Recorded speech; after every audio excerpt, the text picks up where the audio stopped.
At 14 minutes past 2 on the afternoon of March 25, 1944, Kapitänleutnant Hans-Georg Fischer stood on the conning tower of Unine 76, watching the horizon through his Zeiss binoculars.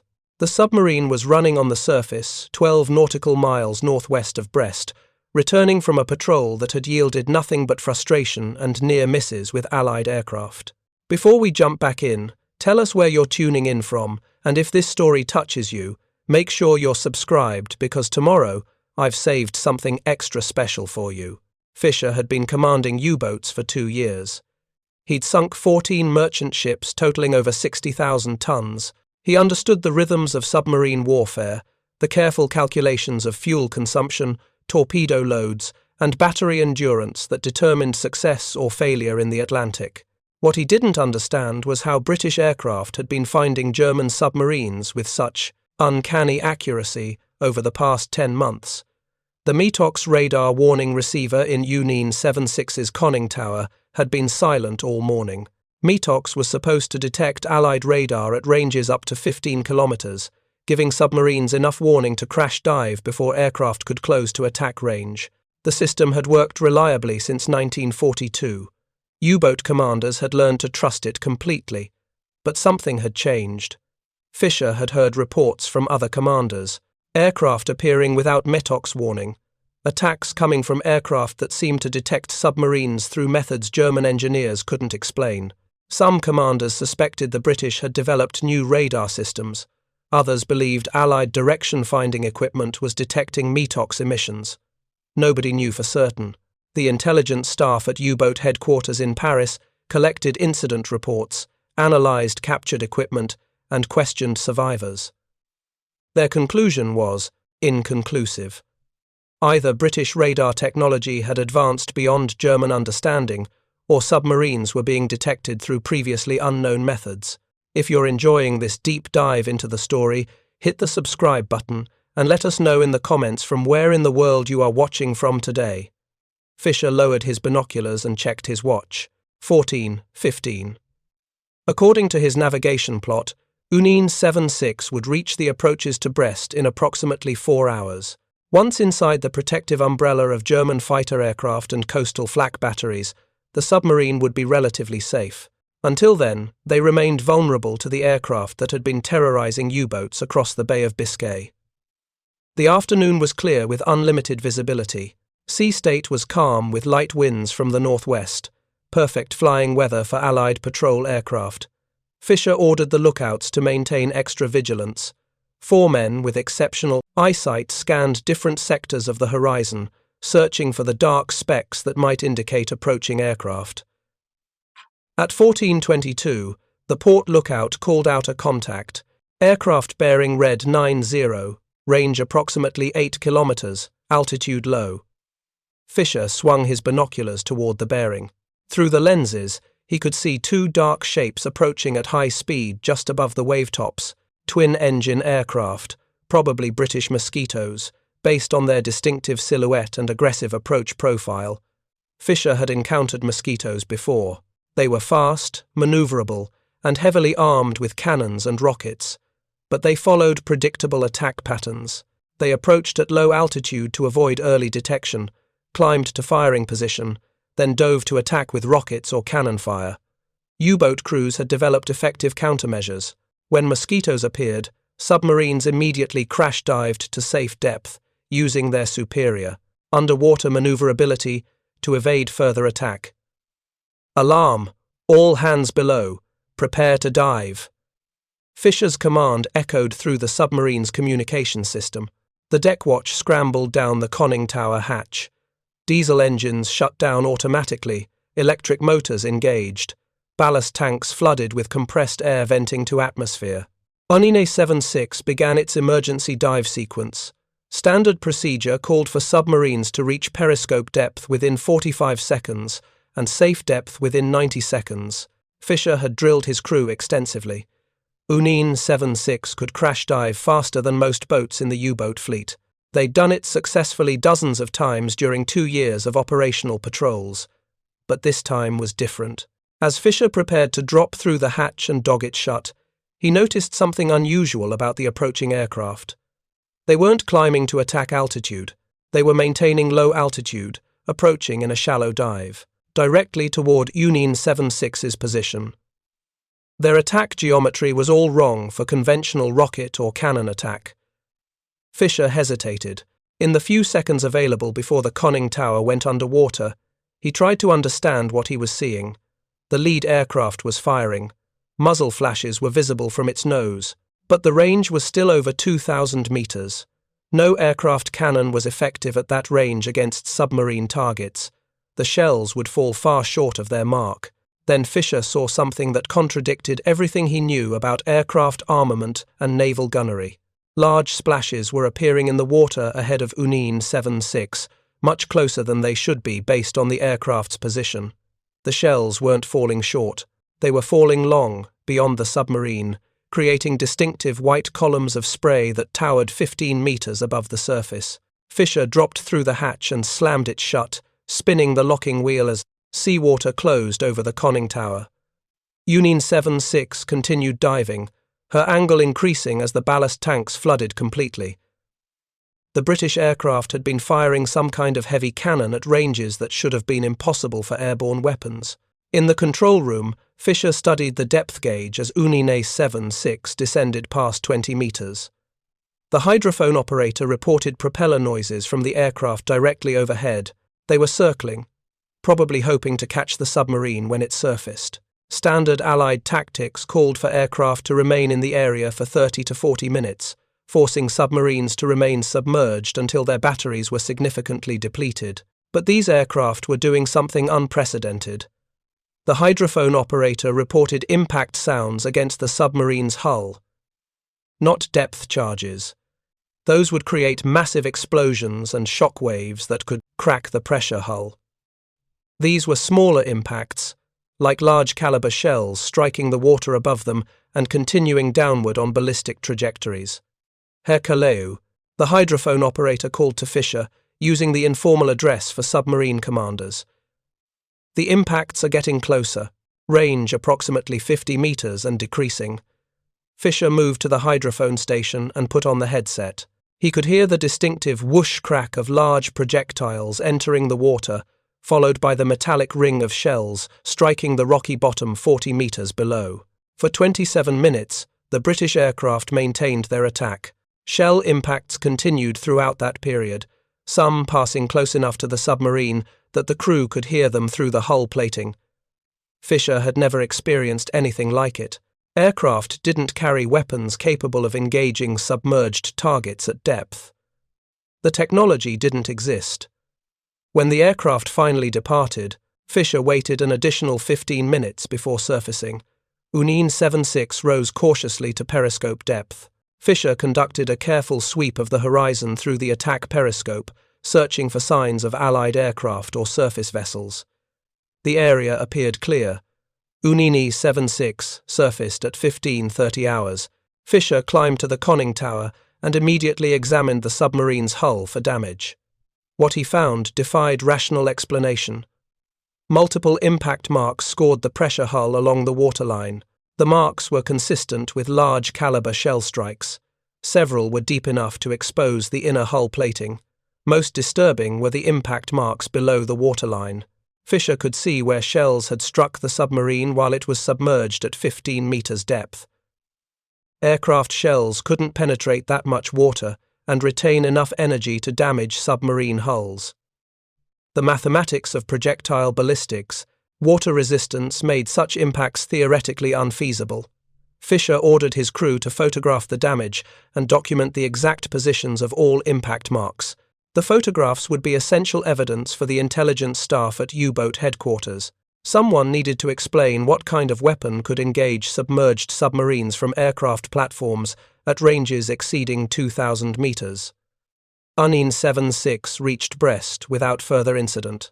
Fischer submitted a detailed patrol report describing the attack and included the photographs of hull damage. Within 48 hours, he was summoned to U-boat headquarters for debriefing by Kapitänleutnant Heinrich Lehmann-Willenbrock, one of Admiral Dönitz's most trusted staff officers. Lehmann-Willenbrock had commanded U-96 during the early years of the war.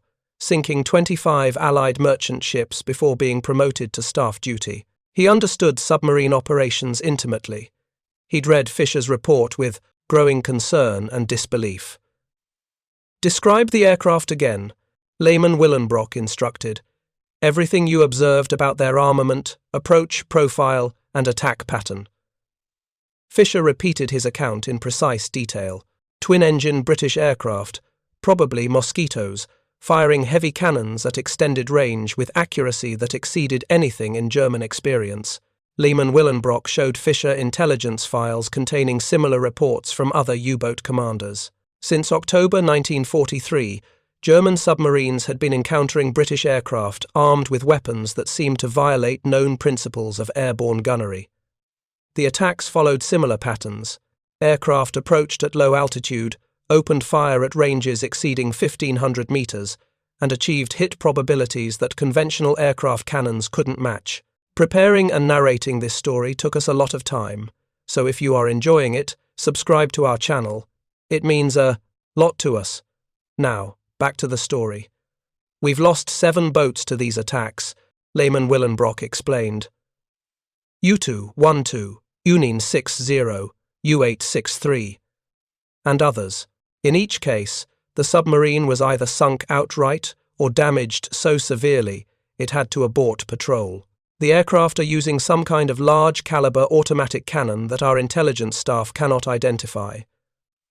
The mystery deepened when German intelligence examined captured Allied equipment and interrogated prisoners.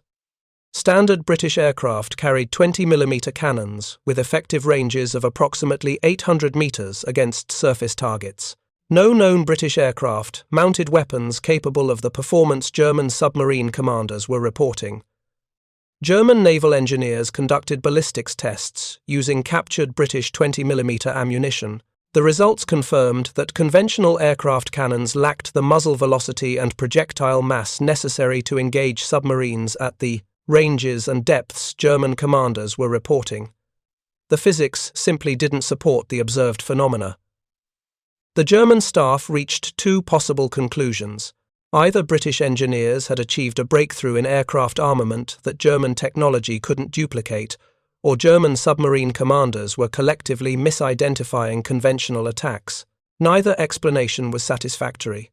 German submarine commanders were experienced, highly trained officers whose observational skills had been proven in combat. They weren't prone to mass hallucinations or fundamental errors in threat assessment. What German intelligence didn't know was that the British had been deploying the de Havilland Mosquito FB Mark 18th since October 1943. The Mark 18th, nicknamed Tsetse by its crews, was armed with a single 57mm Molins cannon mounted in the aircraft's nose. The weapon was completely outside German experience or technological capability. The Molins cannon was based on the Ordnance QF 6-pounder anti-tank gun, modified for aircraft installation by the Molins Machine Company. The system included an automatic ammunition feed mechanism that could fire 25 rounds without reloading. Muzzle velocity was 2,950 feet per second. The 6-pound armor-piercing projectiles could penetrate submarine pressure hulls through 60 centimeters of seawater at ranges up to 1,400 meters. The cannon had been developed specifically to counter improvements in German U-boat defensive armament. By 1943, most German submarines carried multiple anti-aircraft guns and had been ordered to remain surfaced and fight rather than dive when attacked by Allied aircraft. The engagement envelope for conventional aircraft cannons and rockets had become lethal to attacking aircraft. British engineers needed a weapon that could engage U-boats from beyond the effective range of submarine defensive fire. Squadron leader Douglas Turner and Flight Lieutenant Arthur Hilliard were the pilots who had attacked Unin 76 on March 25th. They were flying Mosquito Mark 18th aircraft from No. 248 Squadron, Royal Air Force Coastal Command. Both pilots were experienced in anti-submarine warfare, having completed over 40 operational sorties against German U-boats in the Bay of Biscay and approaches to German submarine bases. Turner had been skeptical when first introduced to the Molins cannon system. The weapon weighed over 700 kilograms and significantly affected the Mosquito's flight characteristics. The ammunition load was limited to 25 rounds, requiring careful fire discipline to avoid running out of ammunition during extended engagements. The automatic loading mechanism was mechanically complex and prone to jamming during high-G maneuvers. But Turner had quickly learned to exploit the cannon's unique capabilities. The 57mm projectiles could engage submarines at ranges where conventional weapons were ineffective. More importantly, the projectiles retained enough energy after penetrating seawater to damage submarine hulls at significant depths. U-boats that successfully crash-dived to avoid conventional aircraft attack remained vulnerable to Molin's cannon fire for several minutes after submerging. The attack on Unine 76 had been a textbook demonstration of Molin's tactics. Turner and Hilliard approached at low altitude to minimize detection time. They opened fire at maximum effective range, walking their projectiles toward the submarine's anticipated crash-dive position. When Unine 76 submerged, they continued firing at the submarine's calculated underwater position, using the distinctive bubble trail and oil slick to guide their aim. Turner's aircraft fired 18 rounds during the engagement. He claimed multiple hits on the submarine's hull and superstructure. Post-attack reconnaissance showed significant oil contamination in the water, indicating possible fuel tank damage. The submarine had remained submerged for 27 minutes, suggesting successful suppression of its anti-aircraft capability. German submarine commanders had no knowledge of the Molin system's technical specifications or tactical employment. They couldn't develop effective countermeasures against weapons they didn't understand. Traditional crash-dive procedures, which had proven effective against conventional aircraft attack, were inadequate against weapons that could engage submerged targets. The psychological impact on German submarine crews was devastating. For 3 years, submarines had relied on their ability to crash dive to safety when threatened by aircraft attack. That fundamental assumption was no longer valid. Aircraft equipped with unknown weapons could apparently engage submarines regardless of their depth or evasive maneuvers. Morale in the U-boat force had already been declining due to increasing Allied anti-submarine capabilities. Improved radar, long-range aircraft, and hunter-killer groups had made submarine operations increasingly hazardous.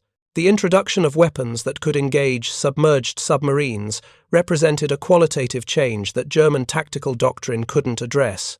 By May 1944, German submarine losses in the Bay of Biscay had increased by over 40%. Many attacks involved aircraft using unidentified heavy weapons that could engage submarines at previously safe depths. U-boat commanders reported feeling helpless against enemies whose capabilities exceeded their understanding. Admiral Karl Dönitz, commanding German submarine operations, ordered an immediate investigation into Allied aircraft armament developments. German intelligence services were tasked with identifying the specific weapons being used against German submarines and developing appropriate countermeasures. The investigation's findings would determine whether German submarine operations could continue in areas dominated by Allied air power. German naval engineers examined every piece of captured British aircraft equipment they could obtain. They studied technical publications, patent applications, and industrial intelligence reports. They interrogated captured Allied aircrew and analyzed debris recovered from shot-down aircraft. The investigation consumed months of effort by Germany's most experienced aeronautical and naval specialists. If you find this story engaging, please take a moment to subscribe and enable notifications. It helps us continue producing in-depth content like this. The breakthrough came in July 1944, when German forces recovered the wreckage of a British Mosquito that had been shot down over occupied France. Among the debris, German engineers found fragments of an unusually large aircraft cannon and several unexpended 57mm projectiles. Metallurgical analysis confirmed that the projectiles were armor-piercing rounds, designed specifically for anti-submarine warfare. German engineers reverse-engineered the cannon fragments and determined that the British had successfully mounted a modified 6-pounder anti-tank gun on a high-speed fighter bomber. The technical achievement was remarkable. Previous attempts to mount large-caliber weapons on aircraft had failed due to weight, recoil, and ammunition feed complications. The British had apparently solved these problems through innovative mechanical design and precision manufacturing. The discovery explained the anomalous aircraft attacks that had been terrorizing German submarine crews. The 57mm cannon had an effective range nearly double that of conventional aircraft weapons. Its projectiles could penetrate submarine hulls through significant amounts of seawater. Most importantly, the weapon could engage multiple targets during a single attack run, making evasion extremely difficult. German submarine tactics were revised immediately. U-boats operating in areas of heavy Allied air activity were ordered to remain submerged during daylight hours. When surface transit was absolutely necessary, submarines were to maintain maximum speed and be prepared for immediate crash dive to depths exceeding 30 meters. Traditional defensive tactics, including surface engagement of aircraft with anti-aircraft guns, were discontinued in areas where Mosquito Mark 18 aircraft might be encountered. The revised tactics reduced submarine losses, but also drastically reduced operational effectiveness. Submarines that remained submerged most of the time had limited ability to detect and intercept Allied shipping. Their battery endurance restricted them to slow speeds and short-range operations. Many patrols returned to base having never engaged enemy targets. Captain Heinrich Schröder commanded U-234 during the summer of 1944. His submarine had been equipped with enhanced anti-aircraft armament, including twin 20mm cannons and a 37mm gun. Schröder had been specifically instructed to engage Allied aircraft rather than diving, using his superior firepower to deter attack. On August 15th, U-234 was attacked by two Mosquito Mark 18 aircraft while running surfaced 60 kilometers west of Brest. Schröder ordered his gunners to engage the approaching aircraft at maximum range. The 37mm gun opened fire at 1,500 meters, achieving several near misses that forced the British aircraft to maneuver defensively. But the British pilots continued their approach, firing their Molins cannons from ranges that German gunners couldn't match. 57mm projectiles struck U-234's conning tower and forward deck, penetrating the pressure hull in multiple locations. The submarine's anti-aircraft guns were destroyed within minutes. Schröder ordered an emergency crash dive, but massive flooding prevented the submarine from submerging. U-234 remained on the surface, listing heavily to starboard, taking water through shell holes that were too large for damage control teams to repair. Schröder ordered his crew to abandon ship. 23 men were rescued by German patrol vessels. 15 others, including Schröder, went down with their submarine. The loss of U-234 demonstrated the futility of surface engagement with aircraft equipped with large-caliber cannons. German anti-aircraft guns, designed to engage conventional aircraft at close range, were outmatched by weapons that could engage targets from beyond the effective range of submarine defensive fire. German submarine operations in Allied-dominated waters became increasingly untenable. Aircraft equipped with advanced radar could detect submarines at night and in poor weather. Aircraft equipped with large-caliber cannons could engage submarines, regardless of their defensive posture. German submarines were losing the technological advantages that had made them effective raiders for the first 3 years of the war. By September 1944, Admiral Dönitz had ordered the withdrawal of most German submarines from the Bay of Biscay and western approaches. The operational environment had become too hazardous to justify continued submarine operations. Aircraft like the Mosquito Mark 18s, equipped with weapons German engineers couldn't duplicate, had made traditional submarine warfare obsolete.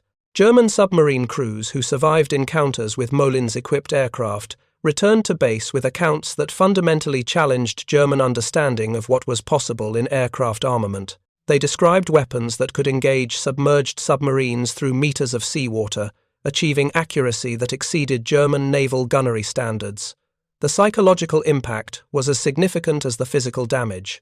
Young U-boat officers who had joined the submarine service expecting to fight merchant ships and escort vessels found themselves confronting opponents whose technological capabilities seemed almost supernatural. Aircraft that could see through darkness, engage targets at impossible ranges, and destroy submarines, regardless of depth or evasive measures, represented a form of warfare that German training and doctrine had not anticipated. The technological gap between German and Allied capabilities continued widening through the final year of the war. British and American aircraft manufacturers developed increasingly sophisticated weapons systems, while German industry struggled to maintain production of conventional equipment. German submarines were forced to operate with obsolescent technology against opponents who possessed decisive advantages in radar, weaponry, and tactical flexibility. Kapitänleutnant Fischer survived the war and was captured when Unine 76 surrendered in May 1945. During post-war interrogation, he was shown photographs of the Mosquito Mark T8 and technical specifications of the Molins cannon system. For the first time, he understood exactly what had attacked his submarine on March 25, 1944. Fischer learned that his submarine had been struck by at least 14 57mm projectiles during the engagement. Several had penetrated the pressure hull and continued through internal compartments before lodging in structural bulkheads. The impact marks he'd photographed represented only the visible damage. Additional strikes had occurred below the waterline, while Unine 76 was submerged, demonstrating the weapon's capability to engage underwater targets. The Mosquito Mark 18 represented more than just an advanced aircraft weapon. It symbolized the industrial and technological superiority that had enabled the Allies to develop specialized equipment for specific tactical problems, while German forces relied increasingly on improvisation and obsolescent systems. German submarine crews had been fighting with courage and determination, but courage couldn't overcome technological disadvantages that German industry couldn't address. Squadron leader Turner, who had attacked Unine 76, flew 63 operational sorties in Mosquito Mark 18 aircraft. He was credited with sinking 3 German submarines and damaging 7 others. After the war, Turner wrote that the psychological effect of the Molins cannon on German submarine crews was as important as its physical destructiveness. German submarines that encountered Molins-equipped aircraft often abandoned patrols immediately, returning to base rather than risk further engagement. The final statistics of the Mosquito Mark 88 program validated British investment in specialized anti-submarine aircraft. 27 aircraft were completed and equipped with Molins cannons. They flew over 800 operational sorties and were credited with sinking 12 German submarines. More importantly, they forced fundamental changes in German submarine tactics that reduced U-boat effectiveness throughout the final 18 months of the war. German submarine commanders learned too late that the British had achieved a breakthrough in aircraft armament that rendered traditional submarine defensive tactics obsolete. The Molins cannon could engage targets at ranges and depths that German commanders had considered safe. German submarines, equipped with enhanced anti-aircraft armament, discovered that their weapons were ineffective against aircraft that could engage them from beyond the range of submarine defensive fire. The technological lesson was profound. Military effectiveness in 20th century warfare increasingly depended on industrial capacity and scientific innovation rather than individual courage and tactical skill. German submarine crews possessed exceptional training and combat experience, but they couldn't overcome equipment disadvantages that reflected broader disparities in national, industrial, and technological capabilities. The story of German submarine commanders encountering Mosquito Mark 18 aircraft illustrates how individual technological innovations can decisively affect the course of military campaigns. A single weapon system, deployed by a relatively small number of aircraft, forced changes in German submarine operations that reduced their effectiveness across the entire Atlantic theatre. For German submarine crews who survived the war, the memory of those impossible aircraft attacks remained vivid decades later. They had witnessed the collision between their traditional understanding of naval warfare and revolutionary technologies that their own side couldn't match. The experience taught them that technological superiority had become the dominant factor in modern military operations, overriding considerations of individual skill, courage, and tactical expertise. Thank you for watching.